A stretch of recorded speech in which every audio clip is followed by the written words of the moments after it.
If you don't want to be like everyone else, broke, stressed, and stuck in a never-ending cycle, you need to focus on one thing: making your first $10,000. When I was 18, I had no money and no qualifications, but I did have big ambitions. Instead of worrying about making millions, I set myself the smaller, more achievable goal of making 10K. Now, as a self-made millionaire, I can tell you that first $10,000 was the hardest to make, but once I hit it, everything changed. It wasn't just about the money, it was about proving to myself that making money is a skill and not luck. Once I figured out how to make 10K once, I knew I could do it again and again and eventually scale it into real wealth. So if I had to start from zero and make that first $10,000 all over again, this is exactly how I do it in 3 steps. Most people make this way harder than it needs to be. They jump into crypto because their friend made money from it, or they try day trading because some guru promised it would make them rich. The problem is, both these methods need huge upfront cash reserves and crazy luck. These aren't side hustles, and they should never be seen as your main source of income. Instead, think of them as tools to multiply your money. When you're just starting out, you need something that requires a small amount of money to begin with and constantly puts cash in your pocket every day. When you strip away all the noise, there are only really 4 options. I've tried all of these, and take it from me, this choice is crucial because some options offer higher scalability while others are more limited. In the same way, some generate quick cash while others take more time to make money. Option 1 is selling in-person services. Look, you've probably heard of these before, but I'm talking personal training, delivery driving, dog walking, nail designing, barbering, videography, and so many more. Although these services sound so common and basic, they're actually one of the fastest ways to make money. So don't overlook them, as they give you a way to get paid immediately. It's also pretty cheap to get started. All you need is some skills and maybe a few tools, which means you can get up and running very quickly. If you choose to do this, then please don't mess around trying to build a website, run ads, or make a logo. Just get out there, find some customers in your local area, deliver the service, and get paid. I even did this when I was in my teens. I used to walk around rich neighbourhoods and offer to wash people's cars. I'd look out for tidy gardens but dirty vehicles. Now, this might sound strange. However, I was betting if they were obsessed over keeping their garden tidy, they'd also want a nice shiny car on their driveway to impress their neighbours. Because these kinds of services are limited by your local area, it meant my demand was pretty up and down. Some months were busy, and others I struggled to make anything. When I was busy, I was only able to work with one person at a time, which capped how much I could make in a day. So in-person services are great to get started with, but you can quickly feel like they're limiting your potential. That brings me on to option 2, which is local products. This is selling things like home-baked goods, handmade items, artwork, fresh produce, and much more. This can be a great way to make money, but it's not something that happens overnight. Unlike services where you get paid as soon as the job's done, selling local products takes time. I gave this a go using some of the profits from my car washing business. I bought some cheap model plane parts, then spent some time building each one up, and then sold them to people at the RC Flying Club, which I went to on the weekends. However, I quickly realised I was putting a lot of work in for very little money. This was hard for me to come to terms with because I really enjoyed building them. Most of my earnings were being eaten up by the cost of materials, and on top of that, my customer base was very limited as there weren't enough people willing to pay what I needed to make it worth my time. So selling local products can be fun, and it's definitely worth it if you want to make some money from something you love. Option 3 is global products. This includes starting a clothing brand, drop shipping, sneaker reselling, print on demand, and so much more. Unlike in-person services or local products, going global means you have access to a much larger customer base, which gives you more opportunities to make money. You're not limited to just the people in your town or city. Anyone, anywhere can buy from you. I was so excited about launching my own global products. I even flew all the way to China to partner with a manufacturer to produce my model aeroplane designs and sell them worldwide. Of course, you don't have to do this if you choose to go down the dropshipping or print-on-demand routes. However, this wasn't really an option when I started. If I'm honest, things started off pretty slowly for me because I had to keep reinvesting my profits back into new products to sell. Every sale required more investment. Once I sold 10 items, I then needed to buy 20 more to keep up. Instead of pocketing the profits, my money kept getting trapped in this endless cycle of restocking. Ultimately, was it worth it? 100%. However, you should only do this if you have the patience to wait 1 to 3 months for everything to start kicking off. So when this is up and running, it is probably the most passive, laziest way to make money that actually works. So that brings us on to option 4. Selling online services. This option wasn't actually possible for me when I was younger, but this is such an advantage nowadays. There are so many different online services you can offer. These include copywriting, video editing, thumbnail design, running ads, social media management. The list goes on. Selling online services actually combines the two biggest benefits from the in-person services and global products. This is because you get the global reach, but the profit margins of a service. With products, you might make 20 to 30% margin that needs to be reinvested. With services, you're looking at 70 to 80% margins that go straight into your pocket. Plus, you can start making money from day one. Look, all of these are fantastic ways to make $10,000 as a student, especially these last two options. However, if I wanted to start making money as fast as possible, then I'd go with option 4, selling online services. So now we need to figure out exactly what online service to offer. So start by asking yourself 3 questions. What are you really good at?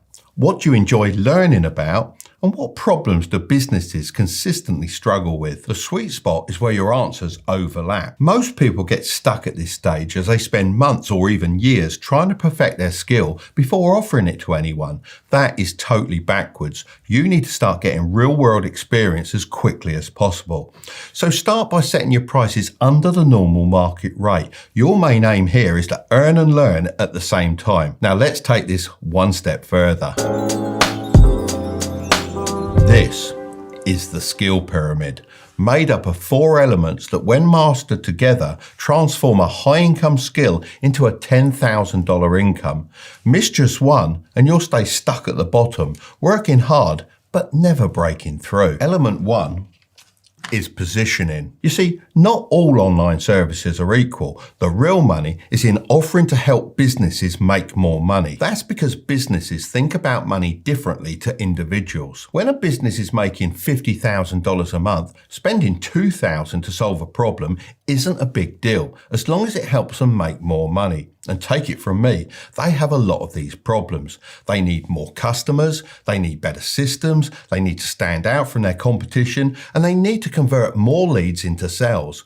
These problems never go away, and businesses are always willing to pay to solve them. On top of this, some industries simply have more money to spend than others. And if you think about how you can reposition yourself, you'll start making real money faster. Here are some ideas to get you thinking. Instead of being a video editor for small YouTubers, you could edit videos for an entrepreneur who sells a product. If you make random thumbnails for clients, you could instead aim to become the main designer for an established creator. And if you're a copywriter, don't write cheap articles. Instead, focus on optimizing landing pages. This isn't about learning more skills. It's about putting yourself where the money's being made. Element 2 is leverage. You'll never make $10,000 without leveraging value over time. Businesses don't pay for effort, they pay for results. If you stop charging for the hours you work and instead for the return on investment you provide, you'll instantly make more money. Let's say you choose to run Facebook ads. If you charge per hour, you're stuck with a fixed rate, and the client will always want to keep your hours low. But if you charge based on the money you bring in for the business, suddenly they're not thinking about cost, they're thinking about profit. And when they see that your work is directly making them money, they'll happily pay you more for it. The same goes for if you decide to offer social media management. If you just schedule posts and reply to comments, you're replaceable. But if you can prove that your strategy is bringing in more engagement, more leads and more sales, you become a valuable asset, not just an expense. Trust me, the moment you shift your pitch from what you do to what they gain, you'll find a lot of people are suddenly willing to pay a lot more. Element 3 is reach. One of the biggest mistakes people make when starting out is thinking they always have to chase clients, but that's not how the game should be played. Right from the start, you need to be thinking about how to make clients come to you. Recently, I was looking for a graphic designer for a specific task, making movie-style posters. So the first thing I did was look on TikTok for people who made these kinds of designs, and one person dominated the search results. So I reached out to him and asked him for his prices. He told me he was just posting some of his designs for fun on TikTok. He wasn't even doing it as a side hustle, so politely declined. However, his videos kept growing in popularity and his inbox was flooded with DMs asking to work with him. A few weeks later, he reached back out to me asking how to start getting paid. I helped him set up a proper business and now he works for me and many other clients.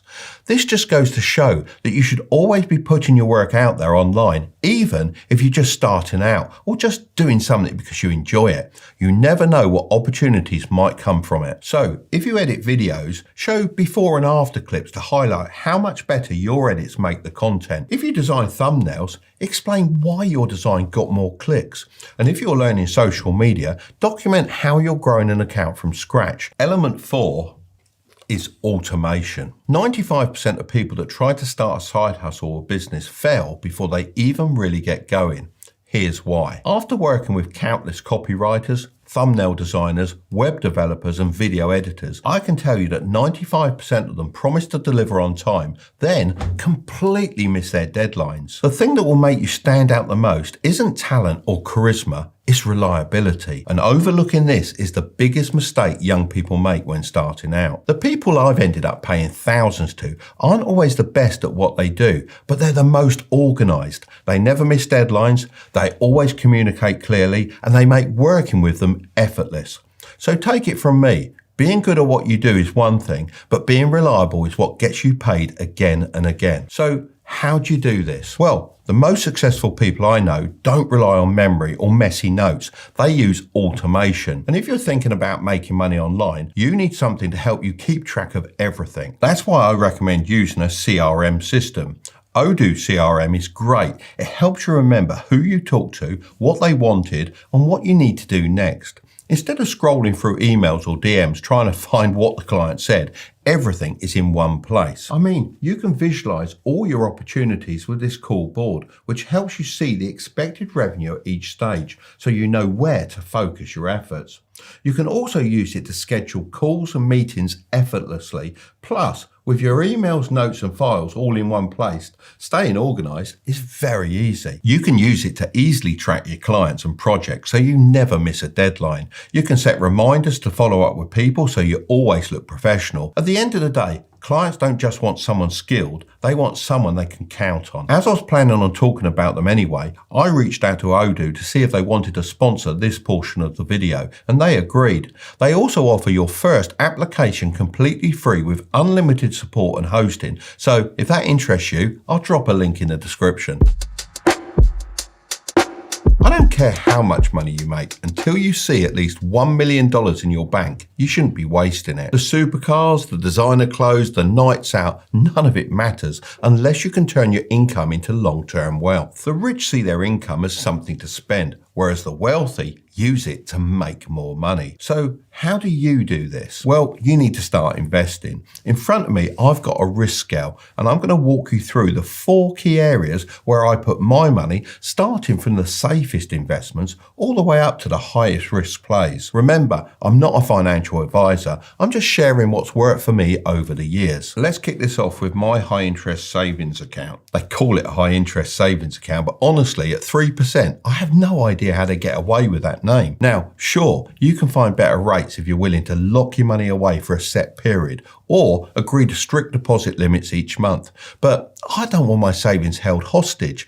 I want access to my money when I need it, not stuck behind some rule that says I can only withdraw on the first Tuesday of every leap year. And I know what some of you are thinking, Mark, this isn't really investing, this is just holding cash. And yeah, You've got a point. But having some cash on the sidelines means you're not forced to sell investments at the wrong time. Imagine the market crashes and you suddenly need money for an emergency. If you don't have cash saved up, you'll have no choice but to sell stocks at a loss, and that's the fastest way to lock in a bad decision. A high interest savings account is like your financial safety net.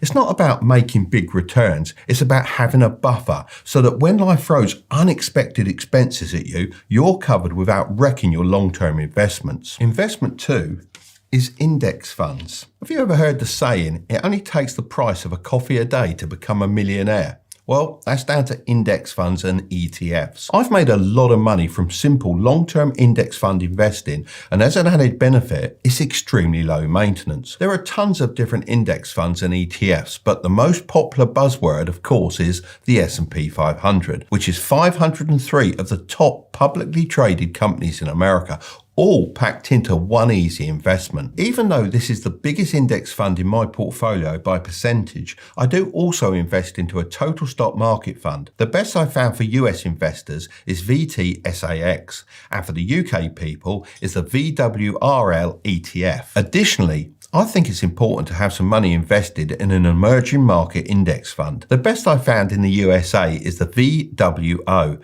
and in the UK is the VFEM ETF. But there are lots of other emerging market funds available, so it's worth having a bit of a look around. If all those index fund names made you glaze over, then here's an awesome fact to wake you up. The average return of the S&P 500 over the last 10 years has been over 10%, which means if you invest just $5 instead of buying a coffee every single day from the age of 18 to 67 and achieve the same return, then you'd retire with over $1 million.